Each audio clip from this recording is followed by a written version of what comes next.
भादवा की चौथ की कहानी। एक साहूकार था।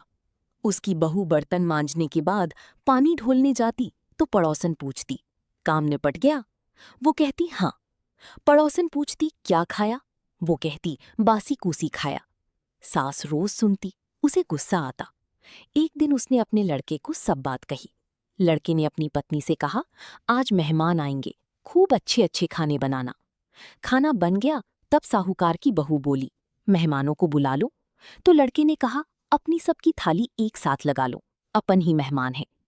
काम निपटाकर बर्तन मांजने के बाद पानी फेंकने गई तो पड़ोसन ने वही बात फिर पूछी। उसने जवाब वही दिया कि बासी कूसी खाया। साहूकार का बेटा छिपकर सुन रहा था। उसने पूछा, तू हमारी झूठी बदनामी क्यों करती है? अच्छा अच्छा खाना खाती है और बासी कूसी बताती है। उसने कहा, बासी कूसी ही है, ना आपने कमाया ना आपके बाप ने, दादा परदादा का कमाया बासी ही होता है। ये बात साहूकार की चुभ गई। वो परदेश कमाने चला गया। जाते समय कह गया, अपने घर में आग मत बुझने देना, चूल्हे की बुझे तो दिया जलाकर रखना, दिया बुझाओ तो पहले ही चूल्हा जला लेना। पहले पड़ोसियों से आग मांगने बहुत जाया करते थे। वो नहीं चाहता था कि बहू पड़ोसियों से बात करे, क्योंकि वो उल्टी सुल्टी बात सिखाकर लड़ाई करवा देती हैं। एक दिन चूल्हा और दिया दोनों बुझ गए। सास मंदिर गई हुई थी। बहू ने सोचा, मैं पड़ोसन से आग मांग लेती हूँ। वो आग मांगने गई तो पड़ोसन चौथ माता की पूजा कर रही थी। उसने कहा, मैं पूजा कर रही हूँ, तुम बैठकर कथा सुन लो, फिर आग दूंगी। कथा सुनकर साहूकार की बहू बोली, इस व्रत के करने से क्या होता है? पड़ोसन ने कहा, चौथ माता अन्न धन देती है, दीदे गोड़े की माता रक्षा करती है, परदेश से पति घर आता है, उसकी जीवन की रक्षा करती है। उसने कहा, मैं भी व्रत करना चाहती हूँ, पर व्रत कब आता है इसका पता कैसे लगेगा? मेरी सास तो किसी से बोलने ही नहीं देती है। उस पड़ोसन ने उसे 30 गेहूं के दाने दिए और कहा, इनमें से एक दाना रोज एक दूसरे आले में रख देना। 30 दिन में 30 आँखें दूसरे आले में चली जाएंगी, तभी चौथ आ जाएगी। साहूकार की बहू इसी प्रकार व्रत करने लगी। सास उसे 4 टाइम रोटी देती थी। वो एक वक्त की रोटी तो पनिहारी को दे देती, एक वक्त बर्तन मांजती तब उठवाड़े में गाड़ देनी थी, तीसरे प्रहर पाड़े को दे देती, चौथे पहर की रोटी उठाकर रख देती थी, सो चांद उगने पर अर्घ देकर खाना खा लेती थी। बहुत समय हो गया। एक दिन चौथ बिंद्याक ने आपस में बात की कि इसका काम करना चाहिए, नहीं तो लोगों का विश्वास हम पर से उठ जाएगा। सो चौथ बिंद्याक साहूकार की सपनी में गई और कहने लगी, साहूकार, सो रहा है या जाग रहा है? साहूकार ने कहा, न सो रहा हूं न जाग रहा हूं, सोमन सूत उलझा हुआ है, किसी का लीना किसी का दीना, सो चिंता में पड़ा हूं। चौथ बिंद्याक ने कहा, तेरे घर के लोग तुझे याद करती हैं, सो तू घर जा। कल चौथ बिंद्याक की नाम का दिया जलाकर दरी बिछाकर बैठ जाना। ली जाने वाली ली जाएंगी, देने वाली दी जाएंगी। दूसरे दिन साहूकार दिया जलाकर दरी बिछाकर बैठ गया। लीनी वाली ली गई और देने वाली दी गई। सब लीना देना निबट गया। साहूकार घर रवाना हुआ। रास्ते में एक जंगल में आग लगी हुई थी। उसमें एक सांप जल रहा था। साहूकार ने ये देखा तो एक लकड़ी से उसे उठाकर आग से बाहर निकाल लिया। परंतु वो सांप इस बात से खुश नहीं हुआ कि उसने उसकी जान बचाई है। वो कहने लगा, मैं तुझे खाऊंगा, तूने मुझे क्यों बचाया? मैं तो जानबूझकर मरना चाहता था। इस तरह रींग रींग कर चलने वाले साहूकार ने कहा, भैया, मैं बहुत बरस के बाद अपनी माँ, बहन और पत्नी से मिलने जा रहा हूँ। आज उन लोगों से मिल लूं, फिर रात को आकर डस लेना। उस सांप के खाट पर नहीं चढ़ने की आन थी। उसने कहा, मैं खाट पर कैसे चढ़ूंगा?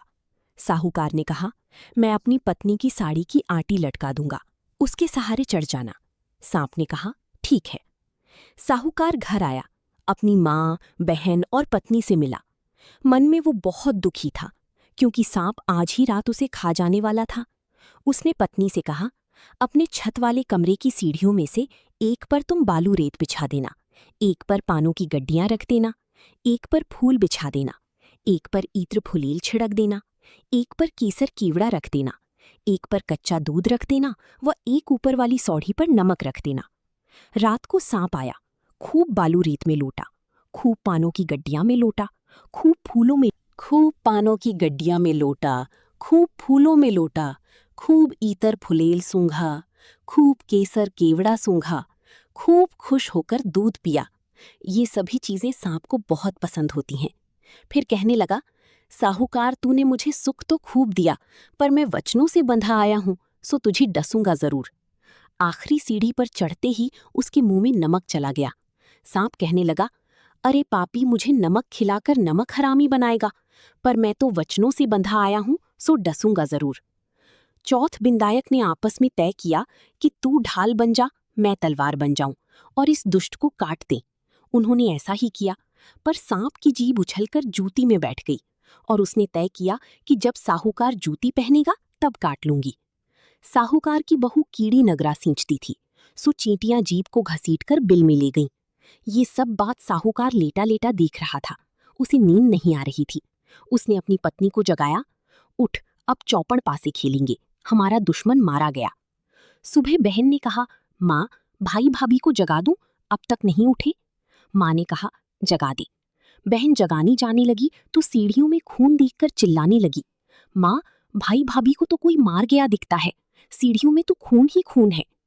छत के कमरे की खिड़की खोलकर भाई ने कहा, हम नहीं मरे, हमारा दुश्मन मरा है, सीढ़ियां धुलवाओ सो हम नीचे आवे। सीढ़ियां धुलवाई गईं, फिर वे लोग नीचे आए। साहूकार ने माँ से पूछा, माँ, अपनी यहाँ चौथ बिंदायक का व्रत कौन करता है? रात को उन्होंने ही मेरी रक्षा की है। माँ ने कहा, कोई नहीं करता। साहूकार की बहू बोली, मैं करती थी। सास ने कहा, 4 टाइम तो रोटी खाती थी, कब व्रत किया? उसने कहा, व्रत के दिन सुबह की रोटी पनिहारी को दे देती थी, दोपहर की रोटी उठवाड़ी में गाड़ देती थी, तीसरी पहर की पाड़े को दे देती थी, रात को रोटी उठाकर रख देती थी, जो रात को चांद उगने पर अरग लगाकर खा लेती थी। सास ने पनिहारी से पूछा। उसने कहा, हाँ, हर माह चौथ को सुबह बहू मुझे रोटी देती थी। उठाड़ी में खोदा तो सोने की चक्कर मिली। शाम को पाड़ा आया, उससे पूछा तो खिलखिल करके हंसा तो मोती झरे। ये देख सास बहू की पैर पर गिर पड़ी।